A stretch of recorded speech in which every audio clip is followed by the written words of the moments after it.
Este es el programa Transmedia No es hora de callar.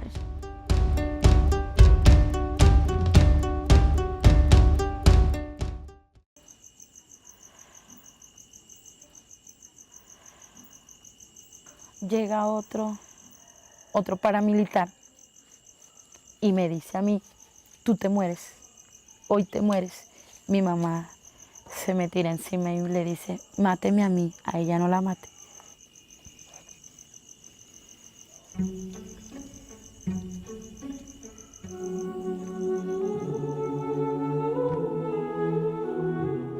Para que la mariposa alce el vuelo, tiene que desarrollarse en su huevo, caminar en su oruga, meditar en su crisálida y luego extender sus alas.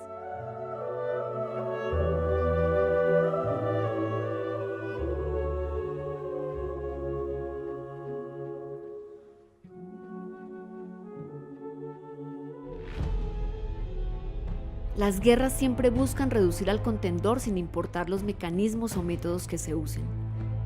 Desde los relatos épicos de la antigua Roma o Grecia hasta la Segunda Guerra Mundial y las confrontaciones bélicas del siglo XXI, los hombres, quienes hacen las guerras, decidieron usar a las mujeres para castigar a sus enemigos. Así, convirtieron sus cuerpos en armas de guerra y el crimen de la violación en un escarmiento. El conflicto armado en Colombia no fue la excepción. Desde la conquista en el siglo XVI hasta el último conflicto entre Estado y grupos armados ilegales entre 1964 y 2016, niñas, adolescentes y mujeres padecieron el ultraje físico y el aniquilamiento moral. Las sobrevivientes, como mariposas alzando el vuelo, decidieron seguir.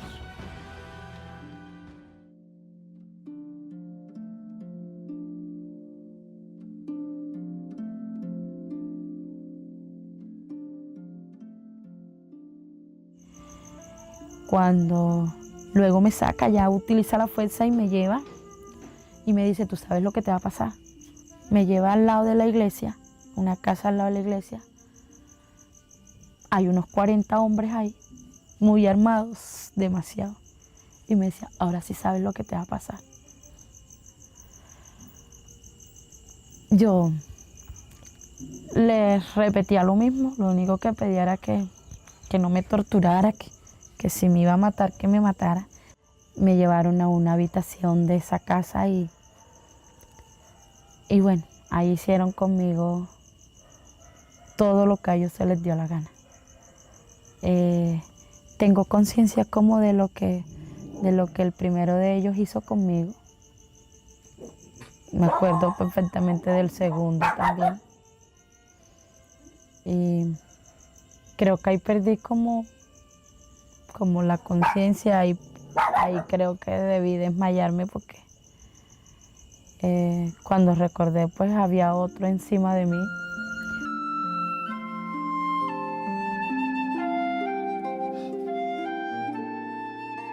A mayo del 2019, el gobierno colombiano tenía un registro oficial de 27.000 mujeres violentadas sexualmente en el marco del conflicto armado.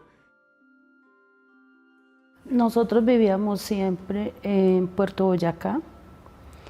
Vivíamos en una parte muy cerca, una finca que se llamaba La Unión. Esto quedaba muy cerca al río y teníamos tierras ahí. Nosotros cultivábamos plátano, yuca, maíz, auyamas, y también vivíamos de la pesca.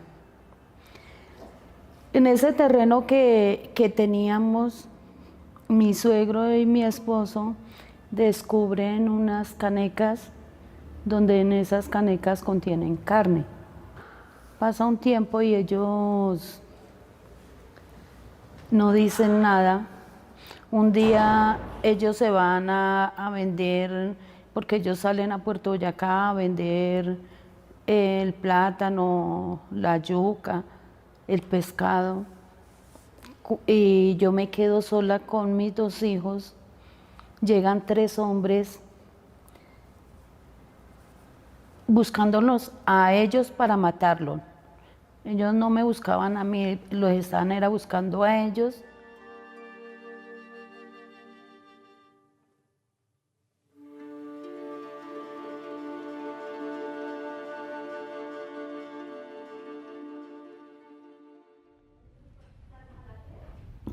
No sé si puedo hablar.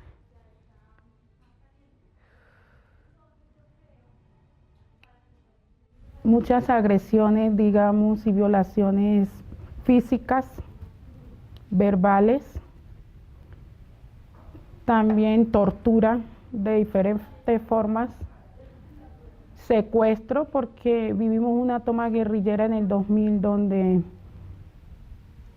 fuimos 6 días secuestrados, tenía a mi hija en esa época 2 años, no nos dejaron recoger los muertos, sino que los dejaron a la intemperie por varios días.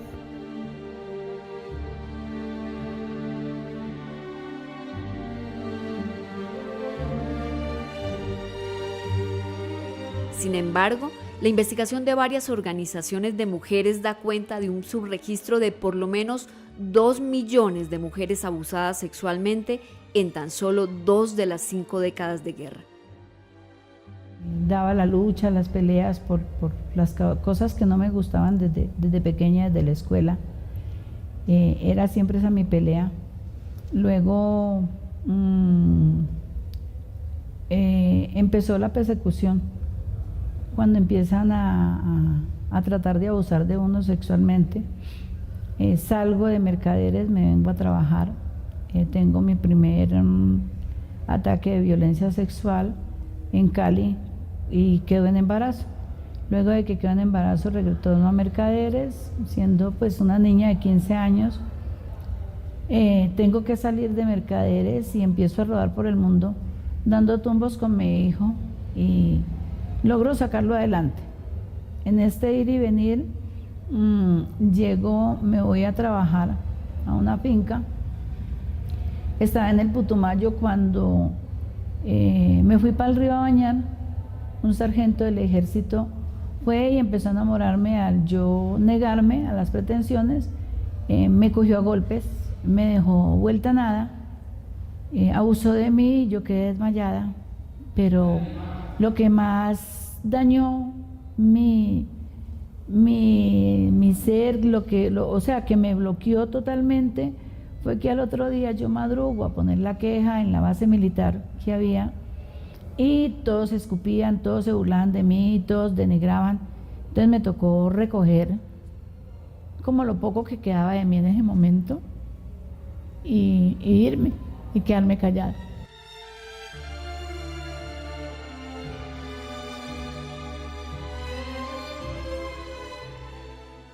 Un 30 de noviembre del año 1999, una invitación que nos hizo un candidato que había sido 2 veces concejal y por gratitud, o una invitación que nos hizo a mi mamá y a mí, nos recogieron, nos llevaron hacia la finca, al camino que iba a dar a la finca. Eso fue en un corregimiento de Galera Sucre, departamento de Sucre. Y sí, nos dejaron un momentico en el camino y dijeron que ahí nos venían a recoger en el carro. Pasó un momento pequeñito, no vino ningún carro. Fueron 5 hombres fuertemente armados.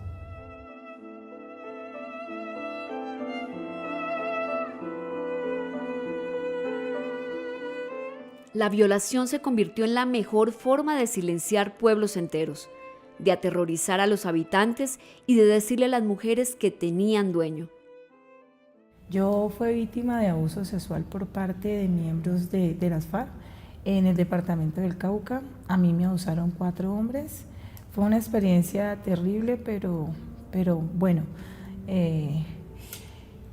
quiero como pasar esa historia y como avanzar hacia todo lo positivo y todo lo bonito, porque al menos me dejaron vivir y eso era algo de lo que yo en ese momento siempre les pedía.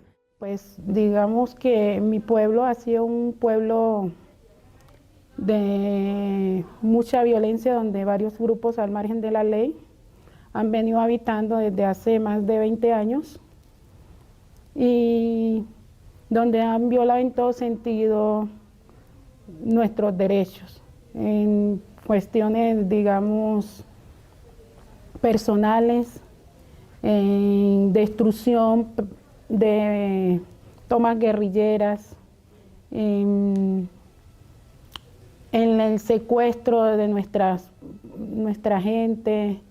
En mi caso fui despojada, fui maltratada, también hubo mucho, no sé si puedo hablar.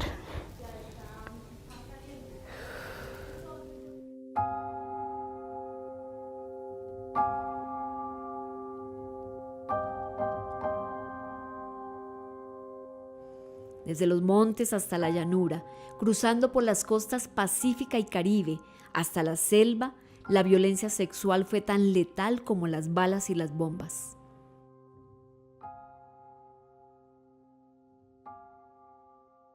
Cuando yo tuve que sentir en carne propia lo que se siente ser violada, fue algo muy cruel. La primera vez lo viví con mi amiga y compañera Mónica, y eso que éramos amigas así unidas, súper unidas, pero el hecho de que nos violaran a las dos, a ella al lado derecho y a mí al lado izquierdo, hizo una ruptura de nuestra amistad, tanto así que nunca hablamos del tema. Ella se suicida a los 3 meses y mi vida tiene un cambio total, transformé. Ni sé cuántos paramilitares me violaron.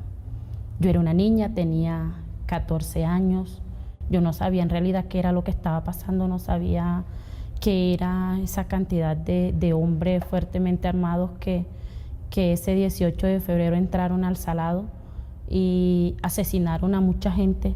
Pues algunas personas dicen que fueron 60, otros que 70, pero al fin y al cabo nadie sabe en realidad cuántas fueron las personas asesinadas en ese corregimiento.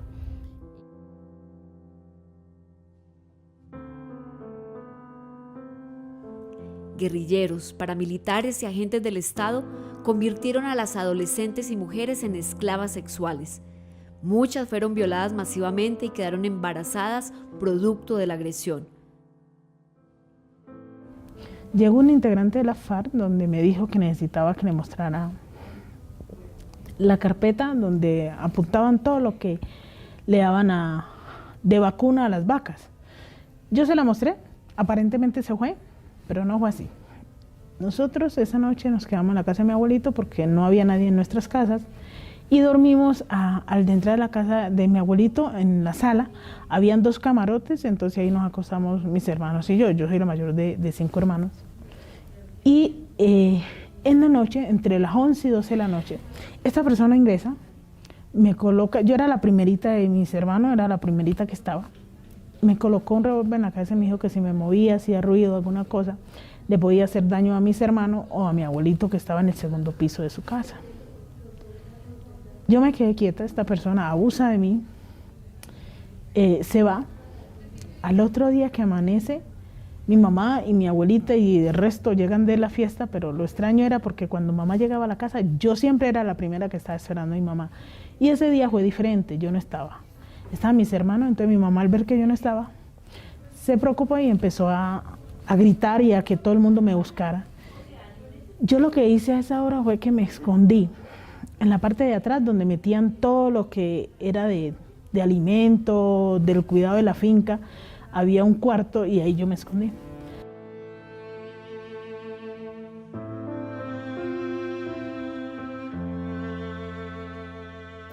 Bueno, siempre he vivido en el Carmen de Bolívar.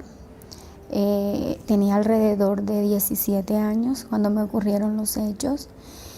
Trabajaba en un restaurante por La Troncal, restaurante La Mencha, muy conocido en el pueblo. Cuando a la salida me intervinieron 3 hombres, 3 sujetos en una camioneta blanca. Inmediatamente me llevaron a las afueras del pueblo y violentamente me desnudaron, me obligaron a desnudarme, y habían dos atrás y uno delante, el conductor. Se turnaron para agredirme, para violarme, uno primero y después el otro, y el que estaba conduciendo solo me decía groserías y se burlaba de mí.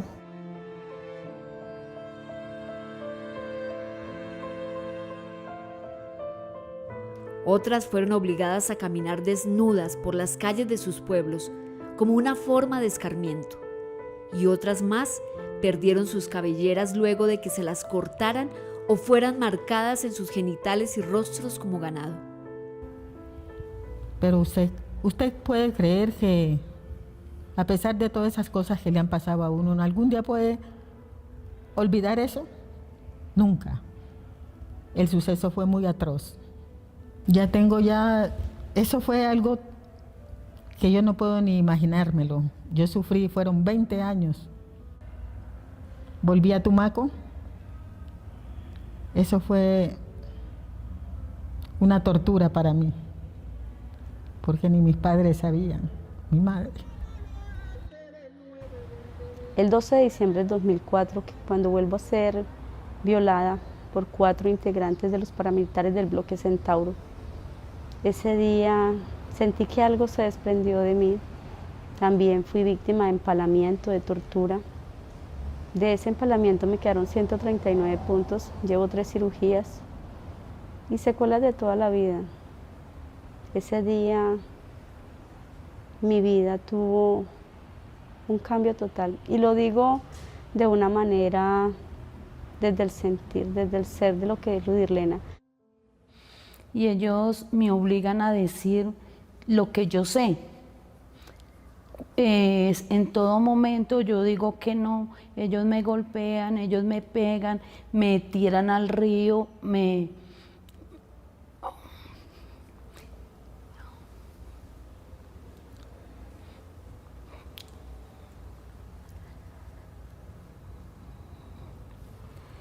ellos me tiran al río, me hunden, me ahogan, me sacan, vuelven y me preguntan que le cuente lo que nosotros sabemos de ellos, que yo no sé nada, yo no sé de qué me están hablando, yo no sé. Vuelven, me van, me tiran al río, me hunden, me sacan, me golpean.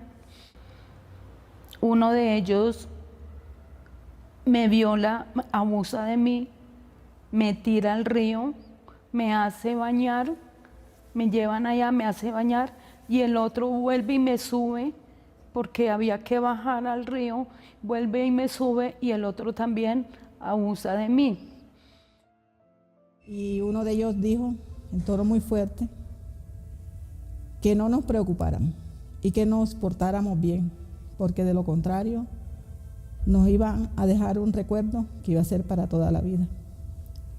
Y sí, fue así, un recuerdo para toda la vida, cuando empezaron a violentar a mi mamá. De esos 5 hombres, 2 la violentaron de la forma más cruel y vergonzosa para mí, porque yo jamás había visto a mi madre desnuda y en un acto tan horrible y tan depravado. La abusaron en todas las formas. Después, el más gordo de ellos, en una acción de mirada, dio como la orden que prosiguieran conmigo. En ese gritar y gritar y gritar, uno de ellos me metió la mano fuerte en mi boca y sentía que me estaba asfixiando, me estaba ahogando, me faltaba el aire. Llega el momento en que las autodefensas se desmovilizan. En el 2004, mi hijo estaba en Popayán, pero tampoco se salvó porque me lo asesinan las autodefensas. El Estado colombiano decidió reparar la violencia sexual con un incentivo económico que no sobrepasa los $3.500. Para las sobrevivientes, una verdadera reparación sería que alguien escuchara sus historias y les enseñara a procesar ese profundo dolor.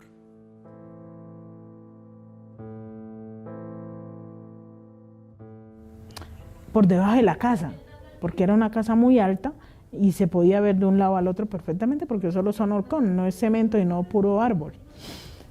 Y eso se formó una balacera. Yo corro y corro con el capataz hasta que llegamos al Espeso del Monte. Cuando llegamos al Espeso del Monte, me encuentro con las mujeres de mi tío, con los hijos de ella, con mis otros hermanos, y ellas lloraban y decían, no, es que mataron a Lucho. Mi tío se llama Luis Adriano. Y yo decía, no, mataron a mi mamá, y ellas me miraban a mí, y a mí las lágrimas se me salían, pero yo no lloraba, sino es como si tú abres una llave y eso se va yendo de a poquitico, sola. Entonces yo era como así, y ellas me decían, pero ¿cómo sabes tú? Le decía, yo no sé, solo sé que mi tío está bien y mataron a mi mamá. En ese pueblo, en el 2000, me cortaron el cabello, me hicieron un tatuaje, me torturaron, hicieron conmigo lo que a ellos se les dio la gana. Y desde ahí, pues, yo siento que mi vida cambió totalmente. Y ese 18 de febrero siento que ese día me mataron, pero lo digo que solamente por ese día. Ya era entre las 8 o 9 de la noche. Nosotros bajamos en silencio en un bote. Cuando bajamos, amarramos el bote, subimos. Yo diviso a mi abuelito, porque ya había aprendido la planta, y yo diviso a mi abuelito y trato de llegar muy rápido. ¿Por qué? Porque era mi abuelito, pero además yo era su consentida. Hasta ese día era su consentida. Y ese día mi abuelito me miró tan despreciablemente que yo me quedé ahí parada. Mi tía me pasa y le dice, papá, ¿qué pasó? Le dice él, hija, lo que pasa es que mataron a tu hermana. Estaba al lado del coche donde estaban de la caseta de los cerdos, y mataron a mi sobrino, y era el sobrino de él estaba al bajar de las escalas, y le dice, y tu hermano está herido en la parte de atrás. La parte de atrás donde yo me había escondido muchos meses atrás, estaba mi tío ahí. Lo habían herido en un brazo y en una pierna. Y ahí, por primera vez, vimos muertos, porque no habíamos visto muertos. Pero además yo pensé que era como en las películas, que mi mamá se iba a levantar y que no me iba a dejar con esa responsabilidad de cuidar a mis hermanos. La vida misma les enseñó que debían salir de su estado de víctimas y renacer de la barbarie. Se declararon sobrevivientes.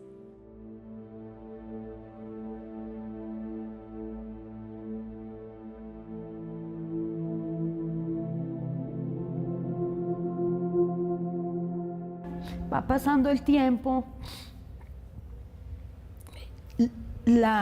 lo de nosotros cambia.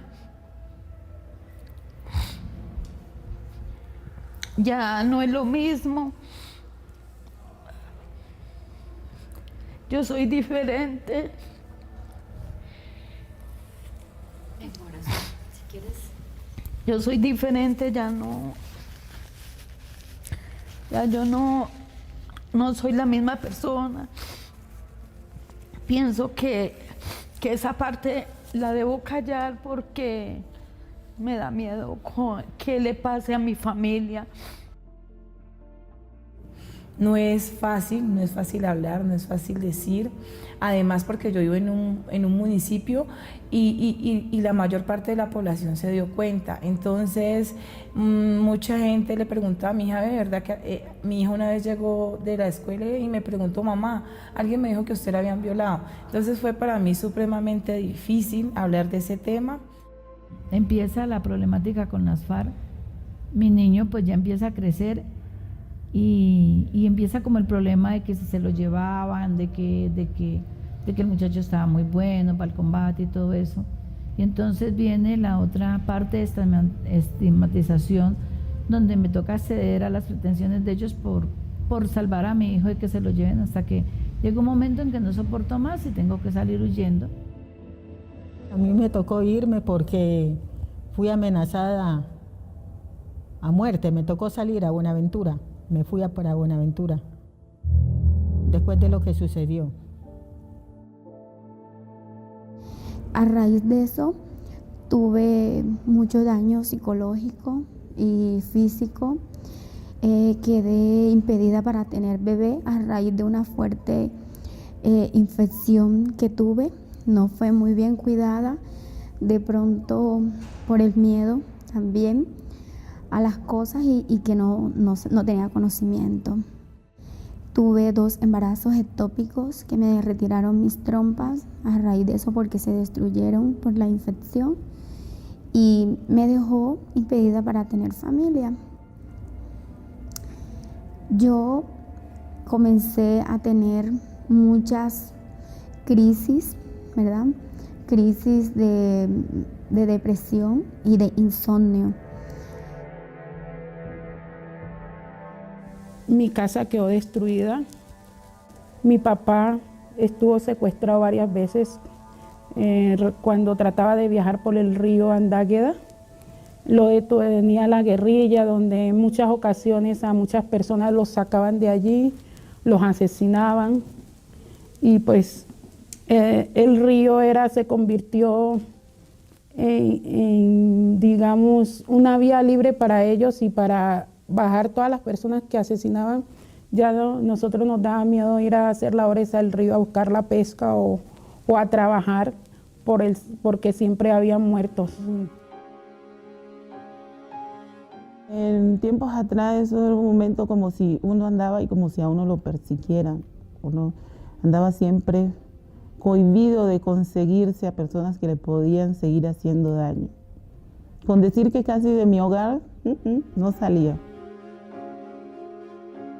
Yo puedo hablar del tema y te lo puedo expresar sin que mis lágrimas roden por mis mejillas, pero el dolor se lleva acá.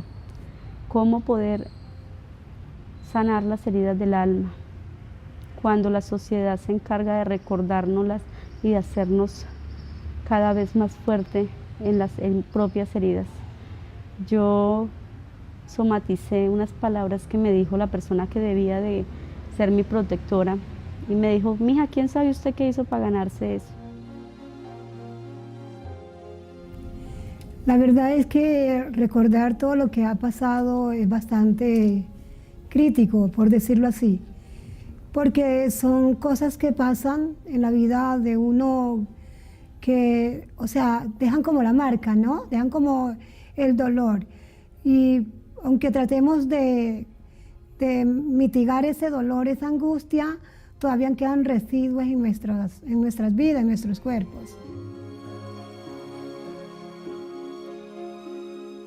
Me tocó salir del territorio, me tocó alejarme un poco del Salado por todo este tema de amenazas. Y es cuando yo digo, pues este dolor yo lo tengo que sacar, yo tengo que salir de este dolor tan fuerte que me está matando cada día más, porque los paramilitares no lograron matarme, pues si no lograron matarme estoy viva, por algo será. Entonces cuando empiezo a hacerle acompañamiento a muchas mujeres. Pero eso sí, me tocó buscar otra cosa que fue peor para yo poder salir de allá. Me tocó buscar la ayuda de un hombre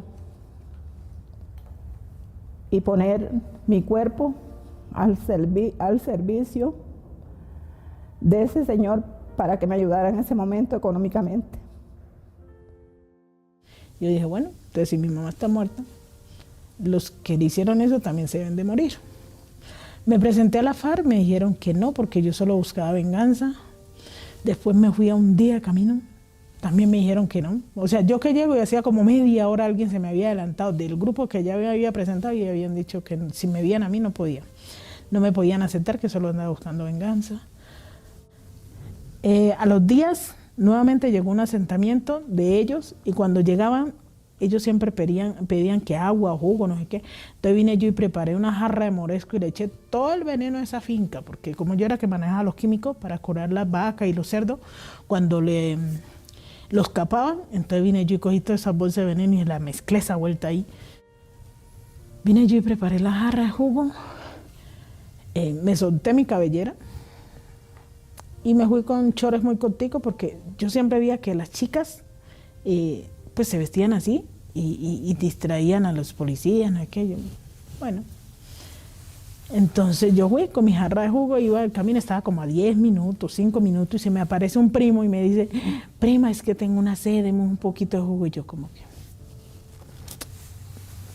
Si mi abuelito me culpa del asesinato de mi mamá sin yo matarla, ahora que sí lo voy a matar yo, porque yo sé que si se toma esto se muere. Yo creo que a mis 11 años fue uno de los pensamientos más importantes que tuve. Y fue dejar caer esa jarra y que se perdiera ese jugo y no matar a mi primo.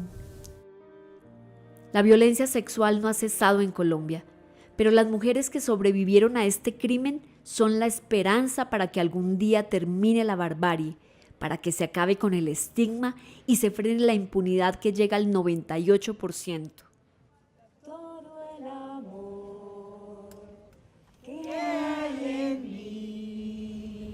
Toda la luz, todo el poder. Entre ellas empezaron a tejer sus historias, relatos de otras mujeres, sus temores y esperanzas, y decidieron autoayudarse para sanar.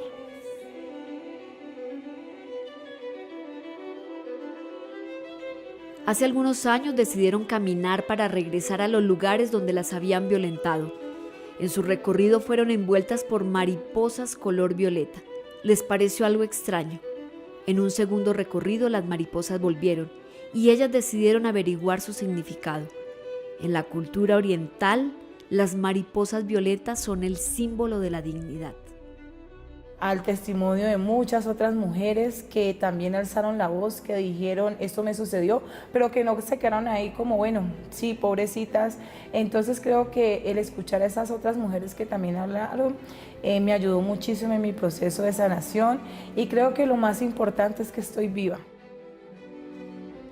Pero conocí a una psicóloga y ha sido lo más importante en mi vida, y ahí empecé a contarle qué había pasado, pero sobre todo a entender que lo que viví en esa época no fue mi culpa.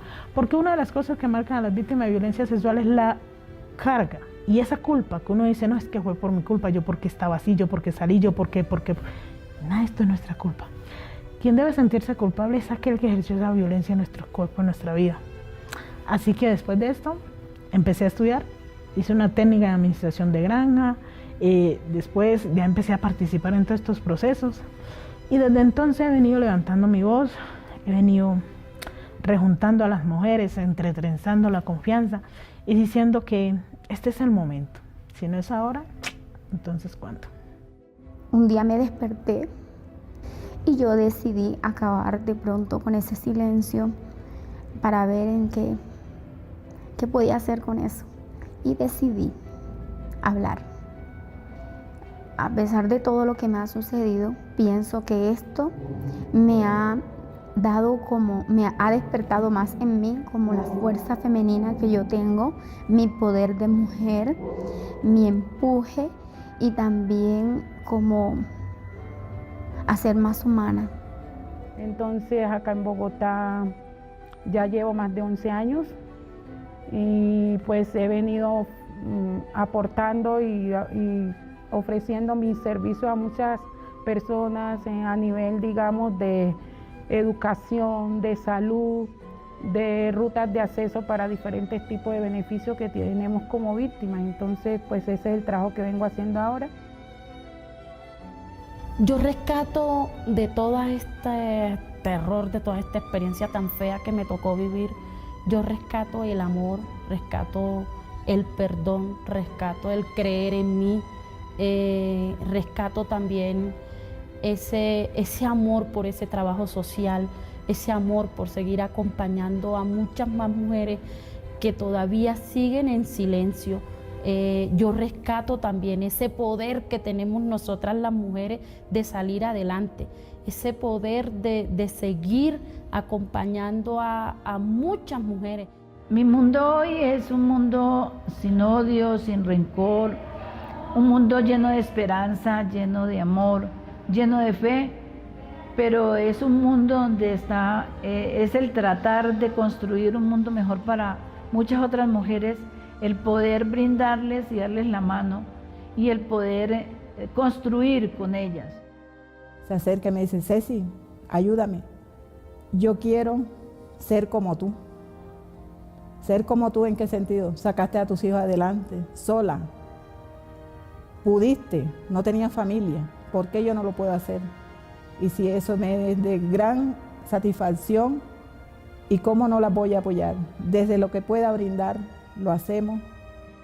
En ese momento que lo hablé no sentí miedo, no lloré, pero también me siento liberada, también siento esa libertad, me siento como más libre, y cuando empiezo a sentir como esa libertad, yo empiezo a hablar. Yo ya empiezo a hablar, empiezo ya con otras mujeres a identificarme con ellas. Cuando estas mujeres me abrazan y me dicen gracias a usted, yo estoy viva. Y saber de que ellas me dicen eso y soy yo la que les agradezco porque gracias a ellas es que yo vivo. Sí. Los victimarios pisotearon nuestra dignidad, pero no nos la quitaron. Ella camina con nosotras. Nuestra dignidad es esa mariposa que un día decidió salir de la crisálida y extender sus alas. Ahora ella vuela.